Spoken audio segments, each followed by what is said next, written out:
Khamenei का होने वाला है तख्ता पलट।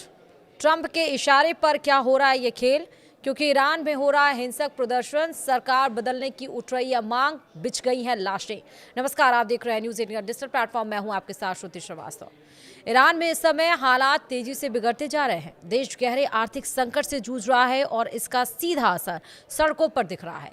ईरान के कई शहरों में 3 दिन से हिंसक प्रदर्शन हो रहे हैं। बढ़ती महंगाई, बेरोजगारी और मुद्रा की भारी गिरावट ने आम लोगों का गुस्सा भड़का दिया है। हालात ऐसे बन गए हैं कि जो प्रदर्शन पहले सिर्फ आर्थिक मांगों तक सीमित थे, अब वे सीधे शासन बदलने की मांग में बदलते जा रहे हैं। इन विरोध प्रदर्शनों की शुरुआत कुछ हफ्ते पहले हुई, जब ईरान की मुद्रा रियाल टूटकर इतिहास के सबसे निचले स्तर पर पहुंच गई। एक अमेरिकी डॉलर की कीमत करीब 14.2 लाख रियाल हो गई है और इसके बाद खाने पीने की चीजों के दाम तेजी से बढ़ गए और व्यापार करना बेहद मुश्किल हो गया। इसी के विरोध में तेहरान के ग्रैंड बाजार और मोबाइल फोन बाजार के दुकानदारों ने हड़ताल कर दी और अपनी दुकानें बंद कर दी। पहले ऐसे प्रदर्शन सिर्फ महंगाई या रोजगार जैसे मुद्दों तक सीमित रहते थे, लेकिन इस बार स्थिति अलग रही। कुछ ही दिनों में आंदोलन तेहरान से निकलकर इस्फहान, शिराज, यज़्द और किरमानशाह जैसे बड़े शहरों तक फैल गया। जबकि विश्वविद्यालयों के छात्र भी दुकानदारों के साथ जुड़ गए तो आंदोलन पूरी तरह राजनीतिक हो गया। अब लोग तानाशाह को मौत जैसे नारे लगाने लगे हैं। इसके साथ ही ना गाजा, ना लेबनान, मेरी जान सिर्फ ईरान के लिए जैसे नारे भी सुनाई दिए। इससे साफ हो गया कि लोग अपनी आर्थिक परेशानी को सरकार की विदेश नीति से जोड़कर देख रहे हैं। सरकार की प्रतिक्रिया ने भी लोगों की नाराजगी कम नहीं की है। राष्ट्रपति मसूद पेजेश्कियान ने यूनियनों से बातचीत की बात कही। उन्होंने यह भी माना कि हालात बहुत मुश्किल हैं और सवाल उठाया कि जब बजट के लिए 62% टैक्स बढ़ाने की जरूरत हो और महंगाई 50% के आसपास हो तो पैसा कहां से आएगा। दूसरी तरफ सुरक्षा एजेंसियों ने सख्त रुख अपनाया है।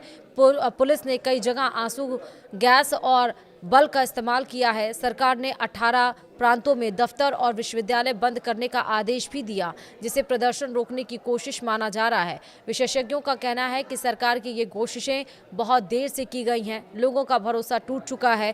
कुछ प्रदर्शनकारियों में पुराने शाह के दौर की याद और उनके बेटे रजा पहलवी के समर्थन के नारे भी दिख रहे। इस संकट की वजह सिर्फ इकोनॉमिक मिसमैनेजमेंट नहीं है।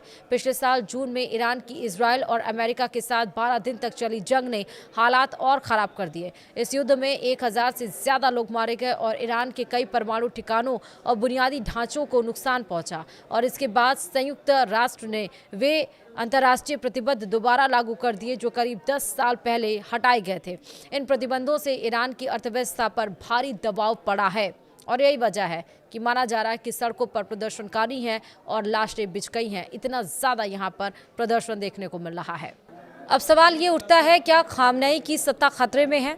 ईरान में जिस तरह का तंत्र है और जिस तरह से सरकार चलती है, उससे फिलहाल ऐसा नहीं लगता कि खामनेई की सत्ता का तख्तापलट तुरंत होने वाला है। ईरान में सत्ता सिर्फ सरकार के हाथ में नहीं, बल्कि रिवॉल्यूशनरी गार्ड, सुरक्षा एजेंसियों और धार्मिक तंत्र के मजबूत नियंत्रण में है। ईरान का इतिहास बताता है कि ईरानी शासन ने पहले भी बड़े विरोध प्रदर्शनों को सख्ती से दबाया है।